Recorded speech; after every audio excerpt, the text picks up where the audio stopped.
दक्षिण भारत में एक तीर्थ है रामेश्वरम। रामेश्वरम में श्री रामेश्वरम भगवान तो बैठे ही हैं, साथ ही रामेश्वरम में एक मंदिर है श्री छिन्नपुच्छ मारुति का।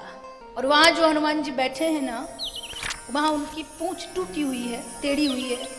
हनुमान जी का छिन्नपुच्छ नाम कब हुआ, किनके कहने पर भगवान ने उन्हें ये नाम दिया, तो कथा आती है जब राम सेतु का निर्माण काम चल रहा था तो सब बानर पत्थर उठा उठा करके नलनील नाम के बानर के पास लेकर जा रहे थे और नलनील उन पत्थरों पर राम राम लिख करके बानरों को दे रहे थे। बानर समुद्र में डाल रहे थे।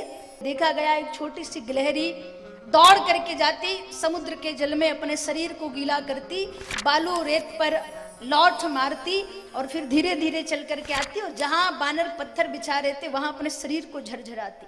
हनुमान जी ने देखा तो कहा कि गिलहरी बहन, यहाँ कई सारे बानर उछल कूद कर रहे हैं, आप एक जगह बैठ जाओ, किसी का पांव लग जाएगा तो मर जाओगी। हनुमान जी ने मना किया, नहीं मानी, वो अपने कार्य को कर रही थी। और हुआ यूं कि गलती से हनुमान जी के चरण के अंगूठे का अग्रभाग थोड़ा सा स्पर्श हो गया। अग्रभाग जैसे ही स्पर्श हुआ गिलहरी की तो पूंछ टेढ़ी हो गई।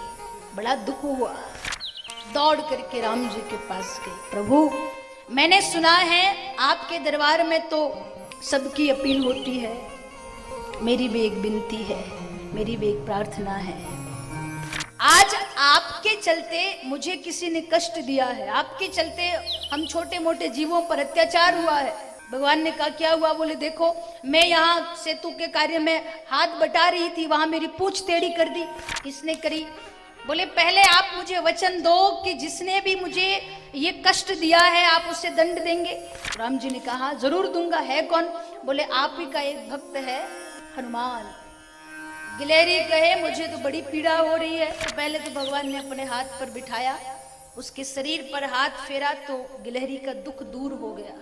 और कहा जाता है कि पहले गिलहरी के शरीर पर कोई निशान नहीं थे, जब भगवान ने हाथ फेरा तो उंगलियों के निशान बन गए। हनुमान जी को बुलाया, हनुमान जी को बुला करके राम जी ने कहा बलवंत लाल, आपने इन्हें कष्ट दिया। हनुमान जी ने कहा कि प्रभु, बहुत बार कहा कि आप एक तरफ बैठ जाइए, बीच बीच में उछल कूद मत करिए, पर ये सुनने को तैयार नहीं। और भूल बस मेरे चरण का अंगूठे का अग्रभाग लग गया, वो तो भला करे कि पूरा पांव नहीं लगा, पूरा अंगूठा भी नहीं लगा।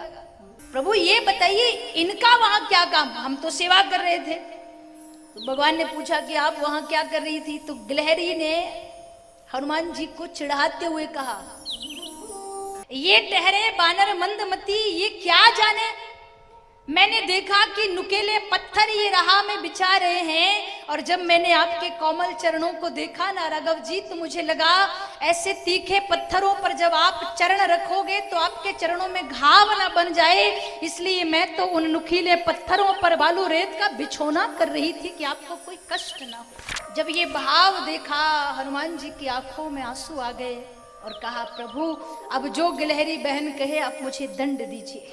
क्या चाहती हो? बोले मैं चाहती हूँ कि एक समय ऐसा है जब इनकी भी पूंछ टेढ़ी हो, इन्हें पता तो चले कि पूंछ टेढ़ी होने का कष्ट क्या होता है। तो भगवान ने कहा ऐसा ही होगा। और कथा आती है कि जब राम सेतु का निर्माण हो गया, ज्योतिर्लिंग स्थापना का समय आया, तो भगवान ने हनुमान जी को शिवलिंग लेने भेजा। हनुमान जी को आने में थोड़ा विलंब हो गया तो राम जी ने बालू रेत का शिवलिंग बनाया, रामेश्वरम की स्थापना करी। जब हनुमान जी आए और कहा कि प्रभु अब ये शिवलिंग कहाँ रखूं, आपने तो स्थापना कर दी, तो भगवान ने कहा एक काम करो, रामेश्वरम शिवलिंग को उखाड़ के इनकी स्थापना करा दो। तब हनुमान जी ने अपनी पूंछ लपेट करके शिवलिंग को उखाड़ने का प्रयास किया। पृथ्वी कांप गई, शिवलिंग पर निशान बन गया, हनुमान जी की पूंछ टेढ़ी हो गई पर शिवलिंग हिला भी नहीं। और फिर रामेश्वरम में छिन्नपुच्छ मारुति का मंदिर बना। एक गिलहरी के कहने पर भगवान ने बलवंत लाल को रामेश्वरम में स्थापना कराई। योगदान बड़ा हो चाहे छोटा हो, करते रहिए।